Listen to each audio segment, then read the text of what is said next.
The leap of the skateboard over the uneven sidewalk sent vibrations through Emily Miller's body. She balanced herself with the skill of someone who had the asphalt of Chicago as a second home, dodging hurried pedestrians on Michigan Avenue. The digital clock on her phone blinked mercilessly. 9:42, 18 minutes late for the interview that could change her life. No time to put this away, she thought, clutching the skateboard to her chest as she ran for the elevator of the imposing Thompson Enterprises building. The elevator mirror reflected an image that made her hesitate. Brown hair tousled by the wind, a light blue dress shirt wrinkled at the sleeves, a suspicious stain on the dark jeans she swore she had cleaned the night before. On her face, however, there was no regret, only the fierce determination of someone who never learned to pretend to be someone she wasn't. The elevator doors opened directly onto the reception area of the 20th floor. Emily took a deep breath, adjusted the crumpled resume inside her colorful backpack, and walked resolutely to the receptionist, who looked at her with visible disapproval. "Emily Miller, I have an interview scheduled at 9:30 with the Social Responsibility Department," she announced, keeping her voice firm despite the scrutinizing look she received from the executives circulating through the environment. "Have you ever wondered how you would react when arriving late for an important interview? Would you enter disguising your discomfort, or, like Emily, would you authentically own your situation? Sometimes the most decisive moments of our lives begin with a small delay and a skateboard under your arm. Miss Miller, unfortunately, I'll need to check if they can still receive you," the receptionist responded in a cutting tone, when a man of approximately 40 years, wearing an impeccable suit, stopped beside the counter. His dark brown eyes scanned Emily with genuine curiosity, a stark contrast to the disapproval of the others present.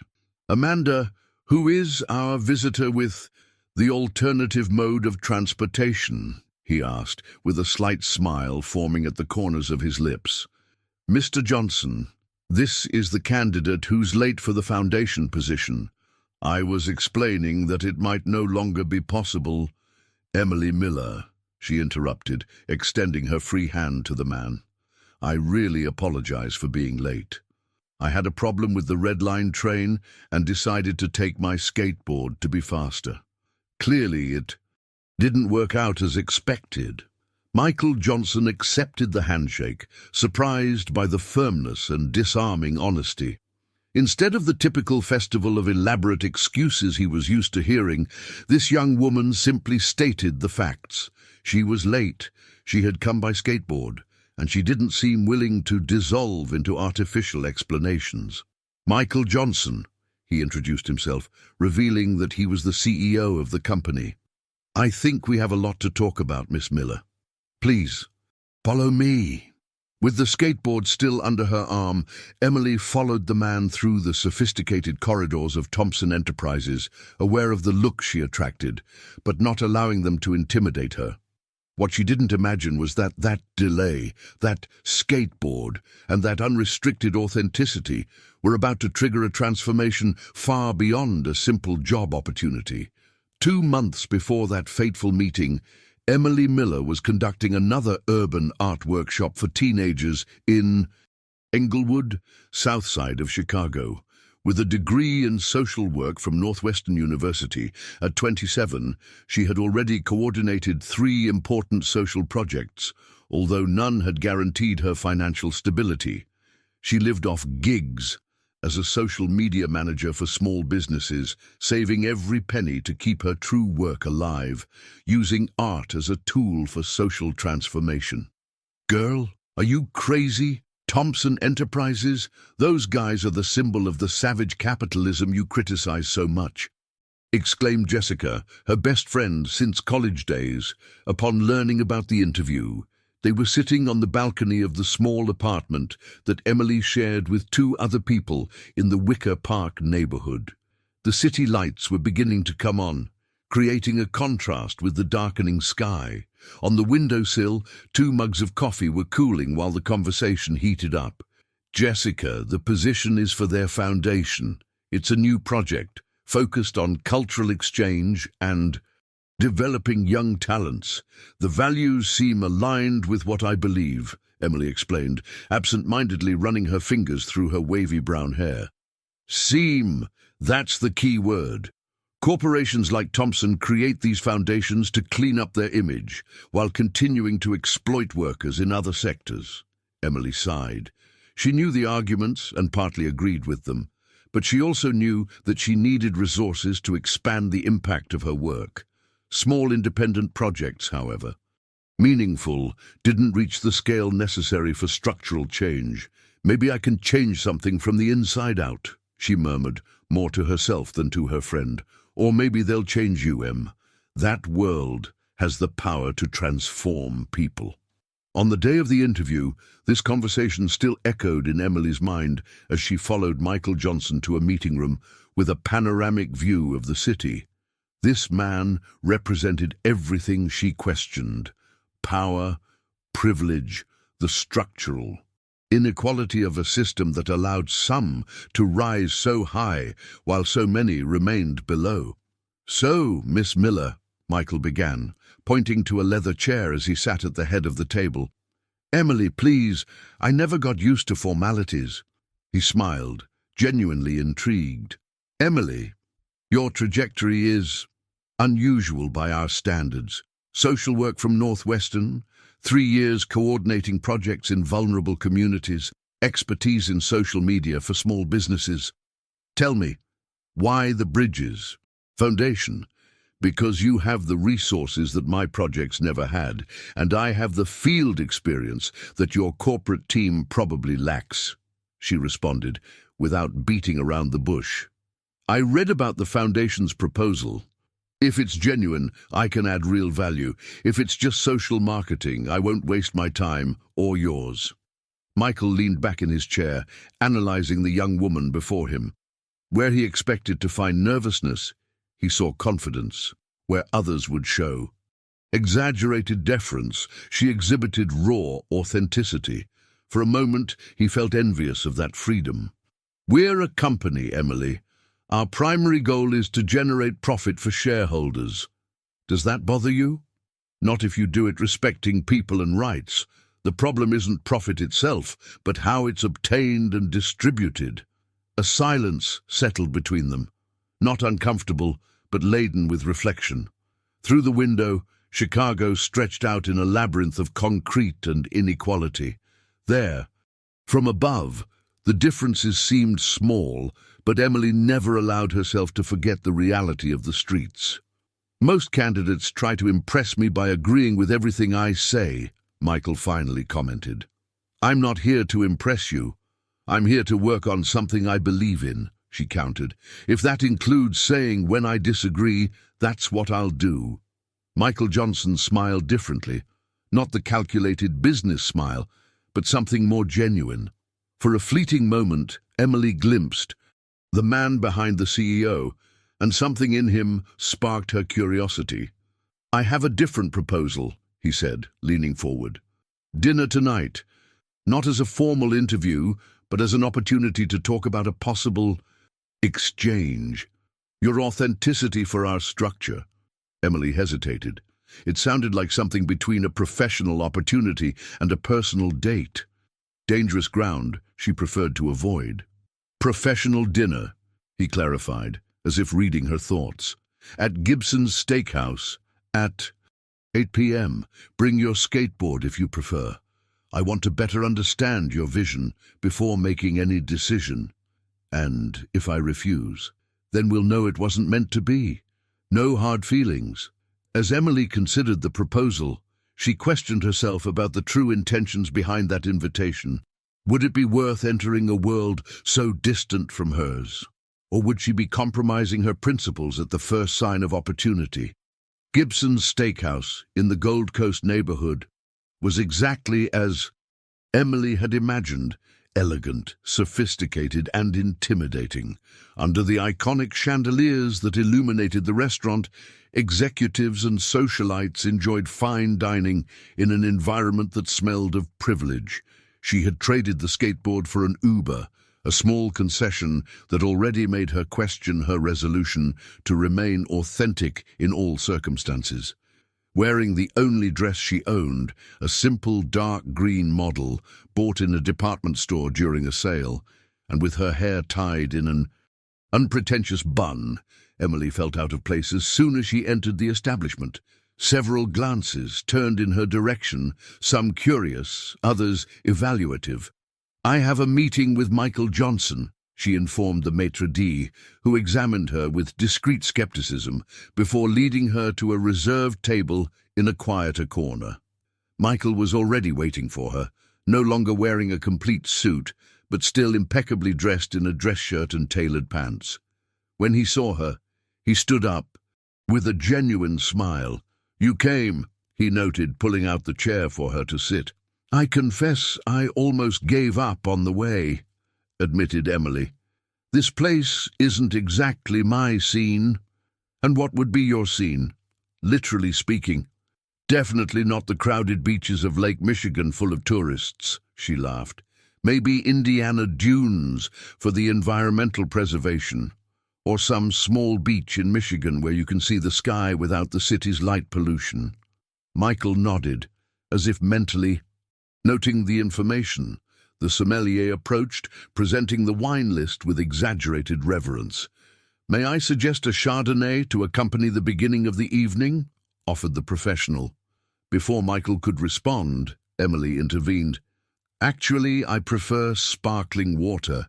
I don't drink alcohol." The sommelier cordially nodded, while Michael raised an eyebrow. "Religious reasons?" he asked. "Family reasons. My father was an alcoholic. I saw enough to know that I don't want that in my life." The CEO seemed momentarily disconcerted by the frankness, but quickly regained his composure, also ordering water. "Solidarity?" questioned Emily, ironically.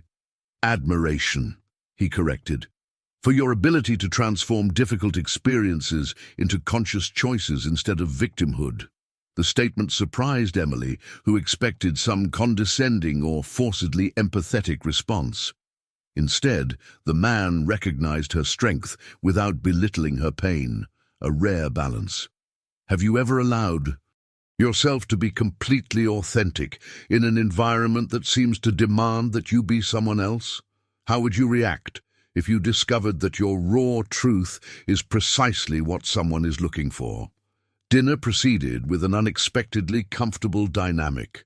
Between dishes of contemporary American cuisine, which Michael insisted she try, they talked about the Bridges Foundation, an ambitious project that aimed to create cultural exchanges between young people from different social realities.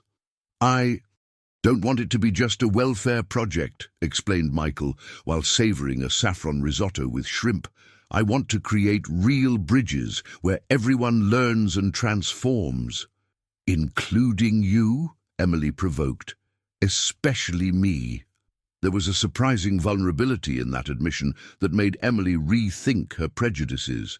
Behind the facade of the successful executive, she glimpsed a man who, somehow, seemed as lost as any of the young people she served in her projects. "Why me?" she finally asked after they finished dessert, a bread pudding that reminded her of Sundays at her grandmother's house in Indiana. "There are more qualified candidates with MBAs and corporate experience." "Because you weren't impressed by me," he answered simply. "All the other candidates see me as a path to their ambitions. You see me as a human being, perhaps privileged, perhaps even an oppressor of the system, but human, and that's rare in my world." When dinner ended, Michael accompanied her to the sidewalk. The Chicago night was surprisingly starry despite the light pollution. "I have a concrete proposal," he said. "I want you to lead the Bridges Foundation. Market-compatible salary, autonomy to build your team, and an initial budget of $2 million for the first projects." Emily felt her heart race. It was an opportunity she never imagined possible. A budget that would allow dreams to become reality for hundreds of young people. "What's the catch?" she asked, suspicious. "An exchange," he proposed. "Besides leading the foundation, I want you to teach me. Teach what? To live outside the bubble, to see the world as it really is, not through the privileged lens I've always used. In exchange, I can offer access to resources and contacts that will amplify the impact of your work. There, under the night sky of Chicago, two completely distinct worlds contemplated an unlikely intersection. Emily knew that accepting would mean committing to an uncertain path, where her values would be constantly tested, but it would also mean a real chance for impact at a scale that had never before been possible. "You have until tomorrow to decide," concluded Michael, calling a taxi for her. "Think carefully." "I don't need a day," replied Emily, surprising herself with the sudden certainty. "I accept the challenge as long as the exchange is real. No tokenism or superficial experiences." "Deal," he smiled, extending his hand to seal the agreement. When their hands touched, neither could predict how that simple gesture would irrevocably change the course of their lives. The office of the Bridges Foundation occupied the third floor of a historic building in the downtown area, close to Millennium Park. Michael had offered a space in the same building as Thompson Enterprises, but Emily had insisted on a more accessible location for the young people served by the project. "If we want to build bridges, we need to facilitate the crossing for both sides," she argued during one of the first strategic meetings. 3 months had passed since the unusual dinner, and the foundation was taking shape quickly. Emily had assembled an eclectic team. Ryan, a community educator from the West Side, Julie, a psychologist with experience in conflict mediation, Lucas, an engineer who had abandoned the financial market to dedicate himself to social projects, and Maria, a young recently graduated in project management, born and raised in Humboldt Park. That Wednesday morning, they were preparing to present the Foundation's first major project, Crossings, an exchange program that would take young people from the periphery for international experiences and bring foreign students to experience the realities of Brazilian communities. "Do you think the board will approve?" asked Maria, nervously adjusting the presentation on the laptop. "If they don't approve, we'll create our own path," replied Emily, with the determination that had become her trademark. The Foundation's board was composed mainly of Thompson Enterprises executives and some important names from the non-profit sector. The weight of approval, however, would fall on Michael, who chaired the group. In the last few months, the relationship between Emily and Michael had evolved in a complex way. The exchange he proposed had materialized in various experiences: visits to homeless shelters downtown, workshops with graffiti artists in Englewood, a weekend at an eco-village in rural Wisconsin. In return, Michael had introduced her to the corporate universe with surprising patience, teaching her to navigate political nuances without compromising her essence. "You don't need to become one of us," he explained during a lunch. "You just need to understand our rules to be able to change them." The dynamic between them oscillated between professional partnership and something more difficult to define. There were moments of intense connection when they shared worldviews and discovered, surprised, more similarities than differences in their fundamental values. At other times, the social abyss that separated them seemed insurmountable, especially when Michael fell back into behaviors conditioned by years of privilege. "The board has arrived," announced Ryan, interrupting Emily's thoughts, "and the man brought reinforcements." By the man, he referred to Michael, a joking nickname that the team had adopted, inspired by discussions about power structures. The reinforcement was Caroline Taylor, CFO of Thompson and known for her relentless rigor with budgets. The meeting proceeded with intensity. Emily presented the project with passion and precise data, alternating between moving human stories and impeccable financial projections, the latter fruit of Michael's private lessons on how to speak the language of capital. $2 million is a considerable investment for a pilot project, observed Caroline after the presentation. What's the measurable return for the company's image? Emily took a deep breath, preparing to respond, when Michael stepped forward. The question isn't what's the return for our image, but what transformative impact we can generate. This project isn't about social marketing, it's about structural change. The silence that followed was eloquent. For the first time, the CEO of Thompson Enterprises was using language that, until then, was exclusive to Emily. The exchange was happening in both directions, she realized, with a mixture of surprise and satisfaction.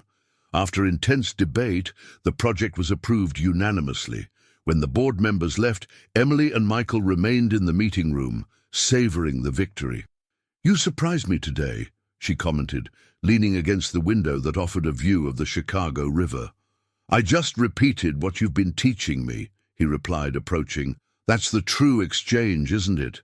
When we begin to see the world through each other's eyes." There was a tension in the air that neither could deny. In recent weeks, accidental touches lasted longer than necessary, glances extended beyond the professional, and a silent complicity grew between them. "I need to tell you something," began Michael, using for the first time the nickname he had heard her friends use. "Don't complicate things," she interrupted, suddenly apprehensive.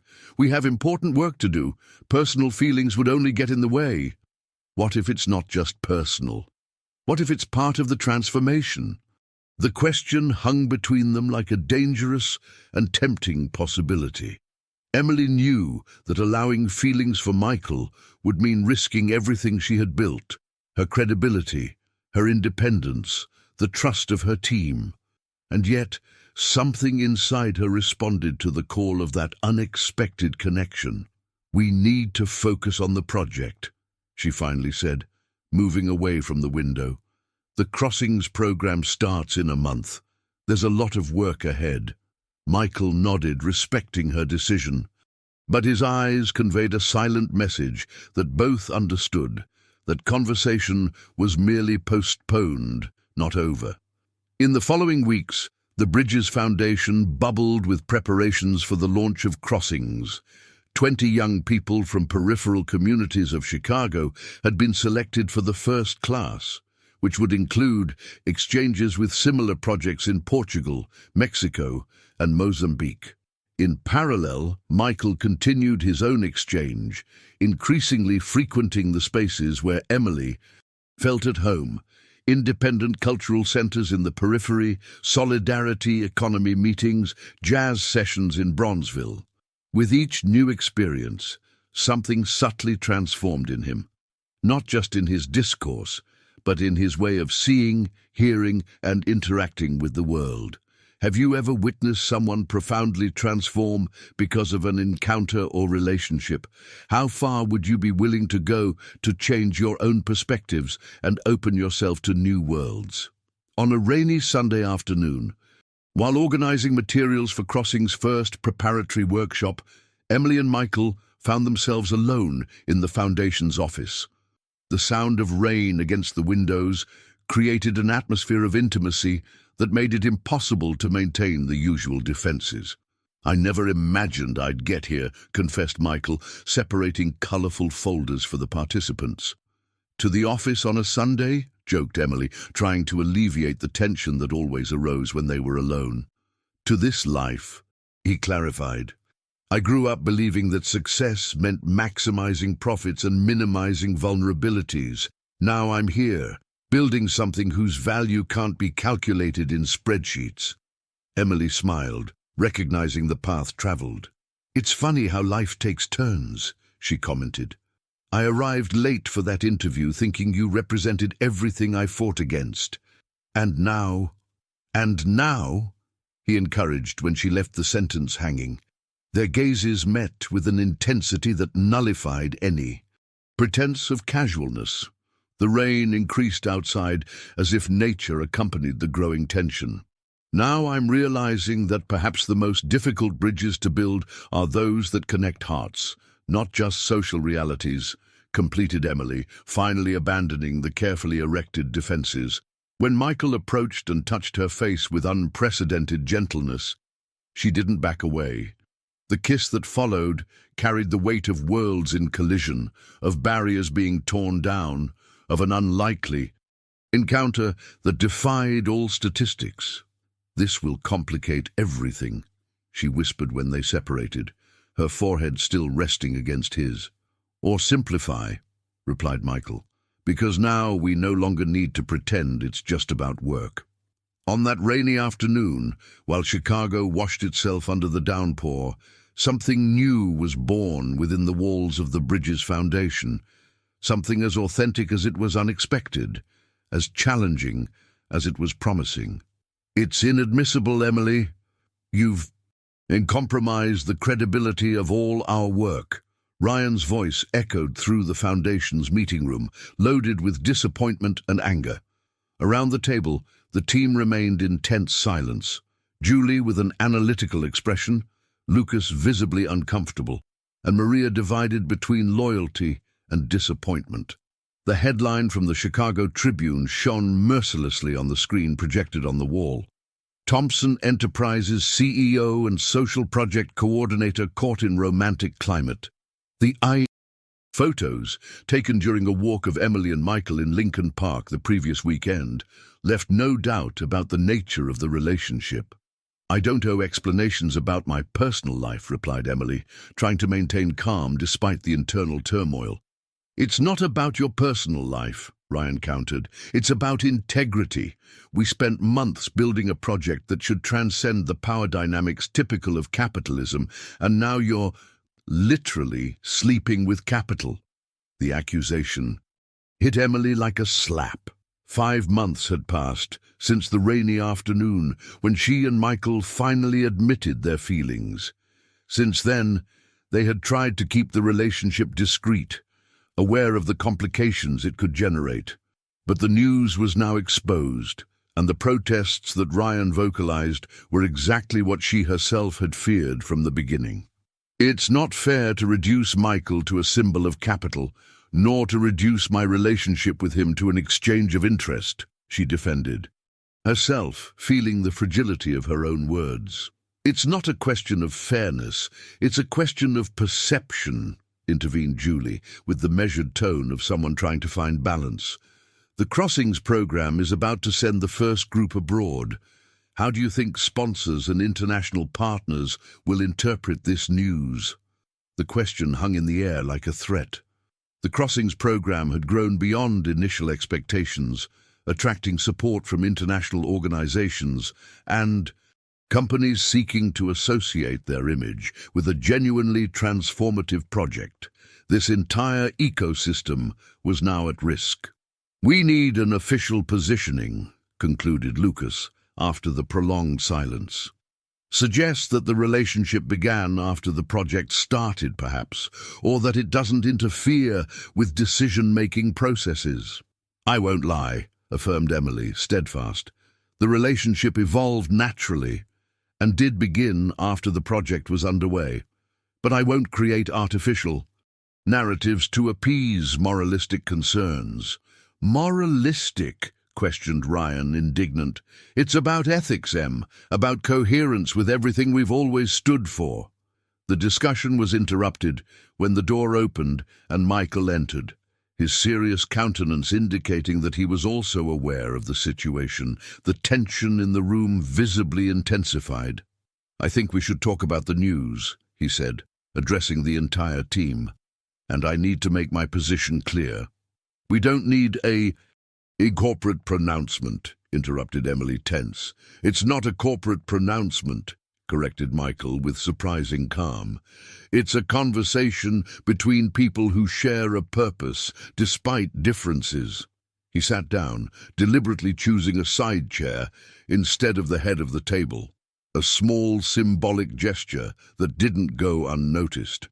"First, I want you to know that I perfectly understand your concern," he began, looking at each team member. "If I were in your place, I would also question the ethical implications of this relationship." "It's easy to talk when you're on the privileged side of the equation," retorted Ryan, still visibly irritated. "You're right," agreed Michael, surprising everyone. My privilege protects me from many consequences that Emily is facing now. That's why I've come to offer not an imposed solution, but a proposal." He took a folder from his briefcase and distributed some sheets to the team.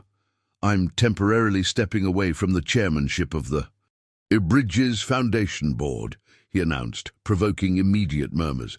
"I suggest that Helen Sanders from the University of Chicago assume the position. She has unquestionable credibility in the non-profit sector and has already shown interest in the project." Emily looked at him, astonished. They hadn't discussed that possibility.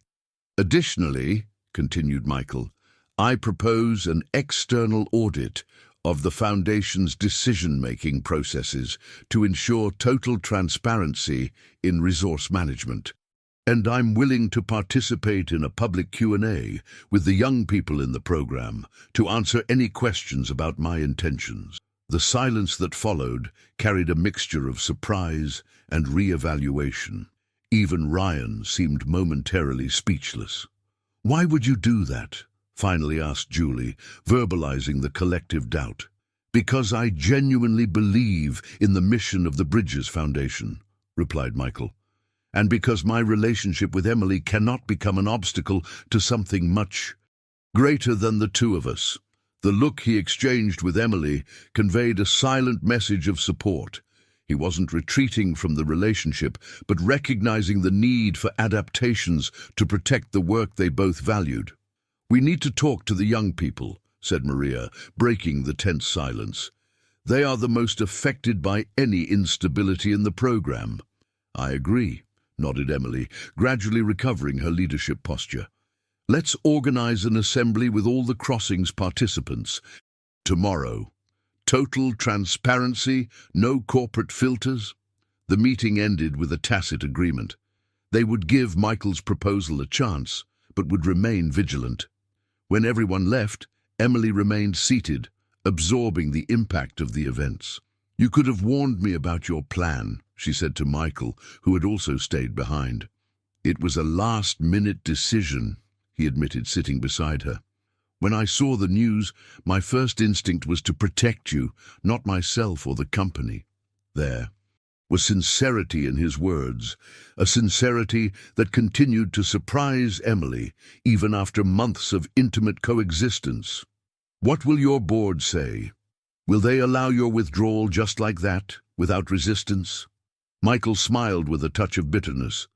"They'll probably be relieved. Many were already questioning my excessive dedication to the foundation in recent months.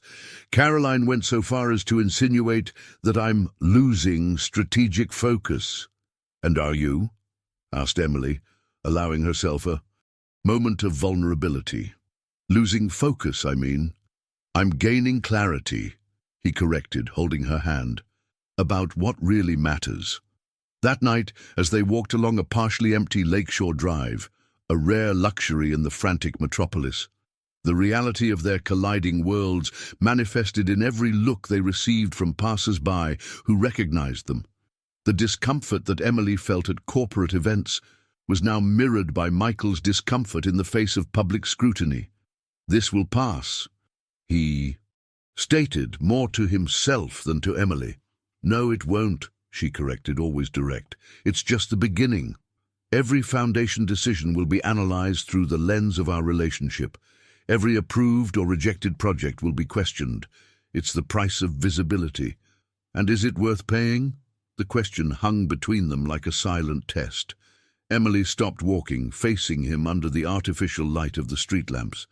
"It depends on what we're building," she finally responded. "If it's just a case, a cliché of an executive and his subordinate, then no, it's not worth it. But if we're really changing each other, and together changing something in the world, maybe it's worth every criticism." The assembly with the young people of the Crossings program, held the next day at a cultural center in Humboldt Park, was more challenging than any board meeting Michael had ever faced. 25 young people from different peripheral communities of Chicago didn't spare direct and, at times, painful questions. How do we know that the foundation isn't just a project to clean up the image of your company while you continue to exploit workers? Asked Daniela, a 19-year-old student from back of the yards.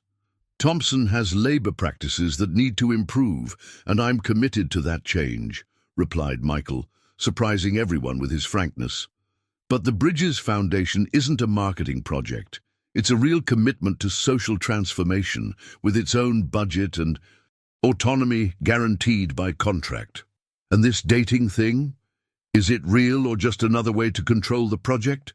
Questioned Pete, a 17-year-old b-boy from Englewood, pointing to Michael and Emily. Emily felt her face burn, but maintained her composure.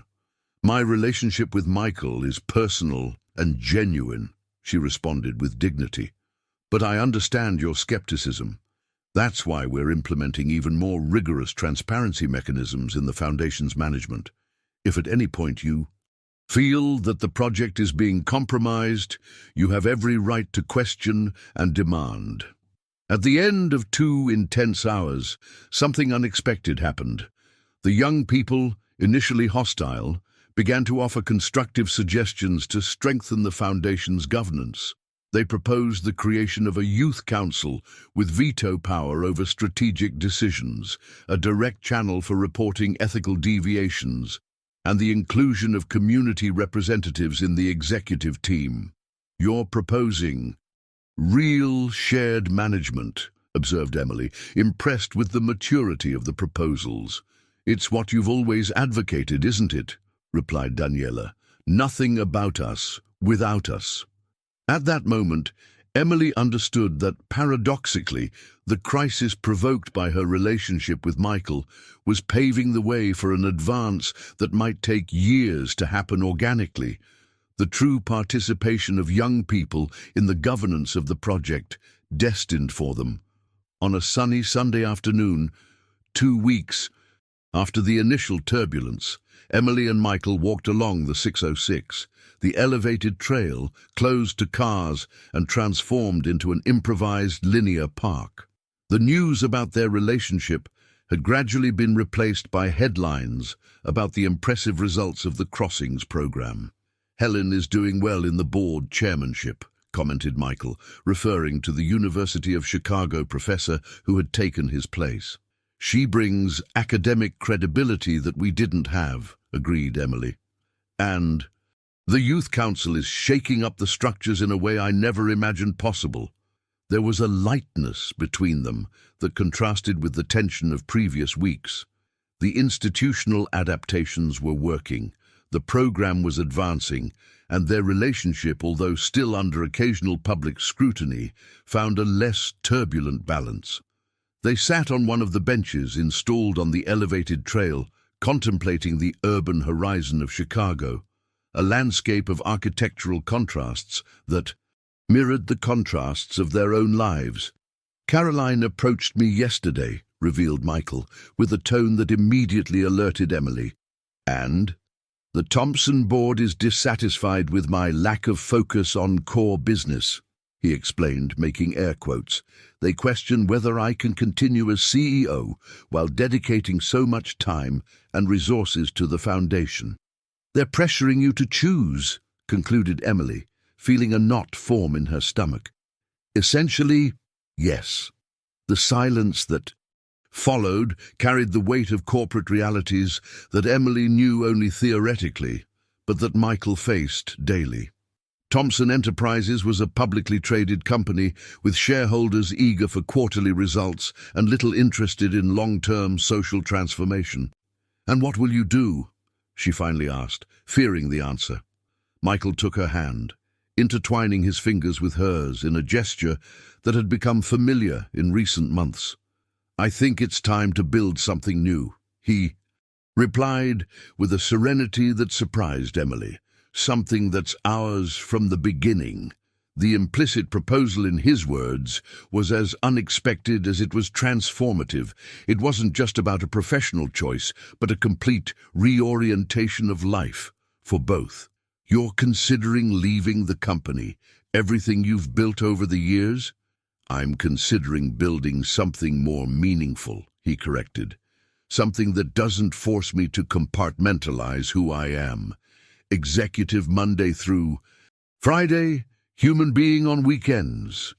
There was a determination in his voice that Emily recognized, the same she had felt when she decided to accept the challenge of the Bridges Foundation months ago. Something deep was changing in Michael, a transformation that transcended romance or the immediate professional crisis.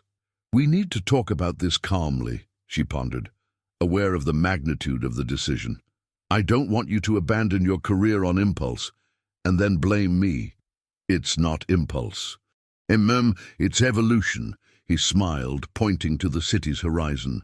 "Chicago is full of buildings that were once considered impossible to build. Later, they were just a matter of engineering and will." Emily's apartment in Wicker Park became too small to accommodate the moving boxes. After 6 months dividing her time between 2 addresses, she had finally decided to consolidate her life in a single place, not without internal conflicts. "I still can't believe you're going to live in Lincoln Park," commented Jessica, helping to pack the last books. "From Inglewood to Wicker Park, okay, but to Lincoln Park? It's practically a class betrayal." Emily laughed, although the provocation touched on a real insecurity. "It's not quite like that," she defended herself. "Michael sold the Gold Coast penthouse. We're starting from scratch in a place that makes sense for both of us." "A scratch of 3 bedrooms in Lincoln Park," her friend ironized. "Super accessible for the average population." "Jess, you're being unfair. He gave up much more than I did." The statement was true. In the 8 months since Michael had left the position of CEO of Thompson Enterprises, his life had undergone a radical reformulation.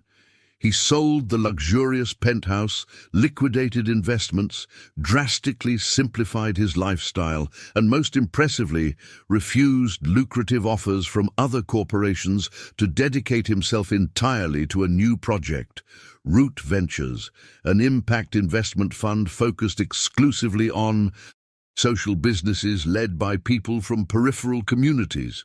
"Have you ever stopped to think that maybe he's doing all this to impress you?" questioned Jessica, verbalizing a fear that occasionally haunted Emily.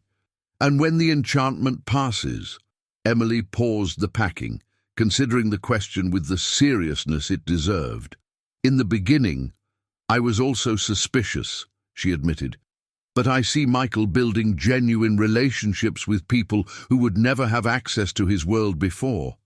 I see how he changed not just discourses but daily practices.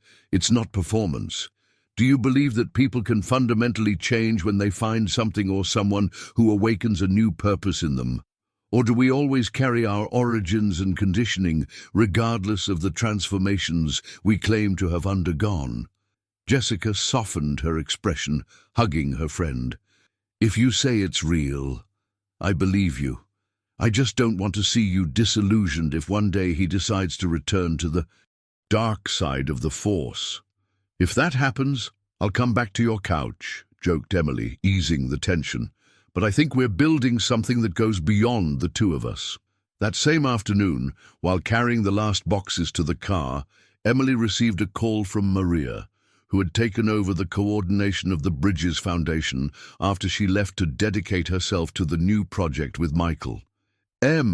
Remember that boy from Englewood, Gabriel, who participated in the first Crossings exchange? He just got accepted to Harvard with a full scholarship." The news hit Emily like a wave of pure joy. Gabriel, a brilliant student who had grown up in one of Chicago's most vulnerable neighborhoods, had participated in the pilot program of international exchange of the foundation. His 3-month experience at an American university had transformed his perspectives and ambitions. "My God, that's incredible. Does he know?" "I just called him. He's in shock," laughed Maria. "He said he wants to thank you personally, you and Michael." Upon hanging up, Emily felt a renewed clarity about the path she had chosen. The life she was now building with Michael wasn't a betrayal of her origins or values. It was an expansion of possibilities. the creation of bridges that allowed young people like Gabriel to cross seemingly insurmountable social chasms. The new house in Lincoln Park surprised Emily from the first visit. Far from the opulence she expected, it was a 1970s construction with a simple garden and welcoming spaces. Michael had insisted on a property that could be gradually transformed, instead of something ready-made and impersonal. "I want us to build together," he explained. "Every corner, every decision."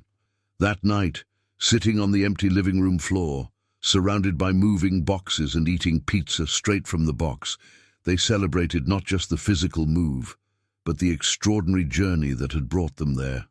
"A year ago, I was about to fire a late candidate who arrived for the interview on a skateboard," reflected Michael, with a nostalgic smile. "And I was about to refuse a position out of pure prejudice," completed Emily, leaning on his shoulder. "Prejudice? I thought every CEO was necessarily an unscrupulous exploiter," she admitted, "and that any approximation between our worlds would result in co-optation." "Well, you weren't completely wrong," pondered Michael. "Many are. I myself was in many moments." Honesty was one of the pillars of the relationship they had built, sometimes painful, often liberating, always necessary.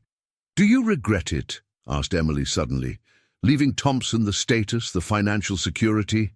Michael seemed to consider the question seriously, instead of automatically responding with romantic guarantees. "I don't regret the decision," he finally said. "But I miss some things. The adrenaline of big negotiations, the immediate recognition that the position brought. It would be a lie to say I don't." The admission, rather than worry Emily, strengthened her confidence. He was being real, not performative. "And you?" He returned the question. "Do you miss your life before? The freedom of simply being an independent activist without the commitments and adaptations of the life we're building?" "Sometimes," confessed Emily, "especially when I need to dress appropriately for some Root Ventures event, or when I realize I'm being more diplomatic than I'd like in some circles." They laughed together, recognizing the small and large concessions they both made daily, not out of submission, but out of conscious choice of greater priorities. "But then, I receive news like Gabriel's," she continued, "and I remember why we're on this path. The impact we can generate together is greater than we could achieve separately." Michael extended his hand, taking a small black box from his pocket. "It's not a ring," he quickly clarified, noticing Emily's alarmed look. "We're not on that page. Yet I know." When he opened the box, he revealed a single, simple silver key. "This isn't the key to our house," he explained. "It's the key to a new space for Root Ventures, a place in Englewood, close to the communities we want to support. I found the property last week and finalized the purchase today." Emily took the key, surprised by the symbolism of the gesture.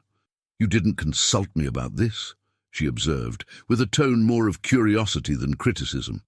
"Because it's not a joint decision," clarified Michael. "It's a gift, a commitment of mine to the vision you taught me to see.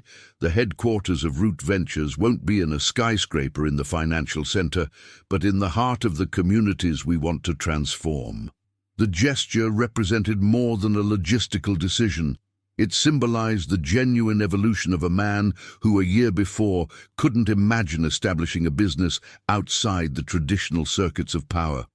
"You CEOs always have to make grand gestures, don't you?" joked Emily, disguising the emotion with humor. "Ex-CEO," he corrected, pulling her closer. "Current apprentice of how to live authentically." The first year of Root Ventures transpired with challenges and achievements in equal measure. Established as a bridge between traditional investors and peripheral entrepreneurs, the initiative faced skepticism from both sides. Investors questioned the financial return of businesses led by people without a proven track record. Entrepreneurs distrusted the real intentions behind the offered capital. Emily and Michael, however, persevered. They created specific methodologies to identify and develop business potential in vulnerable communities, adapted investment criteria to value social impact without giving up financial sustainability, and gradually built a network of trust that transcended historically established socio-economic barriers. The first major success came with the investment in a cooperative of seamstresses from back of the yards, who developed a line of sustainable school uniforms. In 6 months, the initiative generated jobs for 30 women and obtained contracts with elite private schools, an unlikely encounter between worlds that symbolized the very essence of Root Ventures. On a cool Sunday morning, exactly 1 year and 2 months after moving to the house in Lincoln Park, Emily woke up alone in bed. She found a note from Michael on the kitchen table. "I have a surprise. Meet me at the 606 at 10 a.m. Bring your skateboard." The unusual request aroused her curiosity. It had been months since she had used the skateboard, too busy with the challenges of the new venture. She rescued it from the back of the closet, noticing scratches that told stories of urban crossings in less complicated times. When she arrived at the designated point on the elevated trail, transformed into a Sunday park, she spotted Michael from afar, not in a suit, as in the Thompson Enterprises days, nor with the elegant casual look he had adopted since then. He was wearing shorts, a simple t-shirt, and surprisingly a skateboard under his arm. "I don't believe it," Emily laughed as she approached. "Since when do you skateboard?" "Since never," he admitted, visibly uncomfortable with the object. "But I learn fast, at least that's what my teacher says." He pointed to a nearby group where Gabriel, the former Crossings participant recently accepted to Harvard, was animatedly talking with other young people. "Gabriel is your skateboard teacher?" asked Emily, connecting the dots. "For the last 3 weeks, confirmed Michael. He returns to the States in 10 days, so we've been making the most of the time. The idea was to surprise you today with my newly acquired amazing skills, but I think I need a few more lessons." The gesture was so unexpected, so free of pretension, that Emily felt a wave of affection course through her body. There was a man who, less than 2 years before, would never imagine learning something so distant from his world, from a young person from the periphery. The transformation wasn't just external or strategic, it was deep, genuine, and continuous. "Why the skateboard?" she asked, curious about the specific motivation.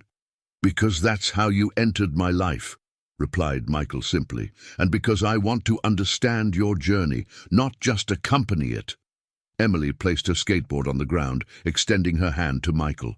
"Let's go then. The first lesson is about balance." "I think that's what this whole story's about, isn't it?" he reflected, accepting her hand. "Finding balance between different worlds, without losing authenticity." As the Chicago sun illuminated the improvised suspended park, an expressway transformed into a space of coexistence, just as their lives had been transformed by the unexpected encounter.